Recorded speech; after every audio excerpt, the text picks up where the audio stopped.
अगर तुम में से कोई भी हिला तो टुकड़े टुकड़े हो जाएंगे। मिस्टर विश्वनाथ, मेरी बात Just shut up.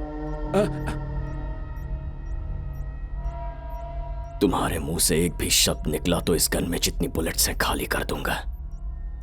I mean it.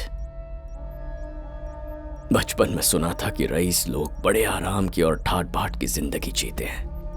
उस तरह की जिंदगी जीने के लिए मैंने अपना गांव, अपना जिला, यहां तक कि अपना देश भी छोड़ा। और देश छोड़ने के बाद पैसा कमाने के लिए न जाने कितने अलग अलग तरह के बिजनेस किए। Just in the name of service तुम सब पॉलिटिक्स में उतर गए, और जिस ऐशो आराम के लिए मैंने जिंदगी भर मेहनत की वो अपने आप आके तुम्हारे पैरों में कैसे गिर गई। मिस्टर सीएम, राष्ट्र की सेवा करने की कितनी तनख्वाह मिलती है आपको? सीएम को ज्यादा से ज्यादा 3,05,000 मिलते हैं, एक एमपी को 2,83,000 और एमएलए को 1,25,000। मतलब किसी भी एंगल से देख लो तो 5 साल में तुम ज्यादा से ज्यादा 1,80,00,000 रुपए के आसपास कमा सकते हो। लेकिन आज तक अपनी बेनाम प्रॉपर्टीज और अपनी सो कॉल्ड सूटकेस कंपनीज के नाम पर तुम 72,000 करोड़ रुपए कमा कर बैठे हो। इंसान नौकरी करके पैसे कमाता है, बिजनेस करके पैसे कमाता है, या खेती करके पैसे कमाता है, लेकिन पब्लिक सर्विस के नाम पे तुम लोग करोड़ों की प्रॉपर्टी कैसे कमाते हो? Because you are all looting public money in the name of service. अपने अधिकार और पैसों के बल पर तुम लोग कुछ भी कर सकते हो, इस सोच को ही तोड़ने के लिए मैं यहां पर आया हूं। You misunderstanding.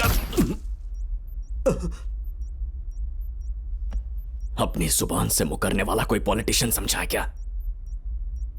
इसने तुम्हारे दम पे कितने लोगों की जिंदगी बर्बाद की पता है तुम्हें?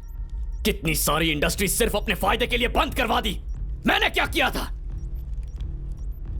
जिंदगी के 25 साल मेहनत करके पढ़ने वाला कोई विद्यार्थी अगले 25 साल ऐसी नौकरी करना चाहता है जो उसके क्वालिफिकेशन के लायक हो, लेकिन तुम जैसे लोगों की वजह से हमारे देश के सिर्फ 6 या 7% लोग ही अपने उस सपने को पूरा कर पाते हैं, और बाकी 93-94% लोग जो नौकरी मिले उसी में खुश हो जाते हैं। सोचते हैं जिंदगी का कोई मतलब नहीं। क्या हालत कर दी है देश की।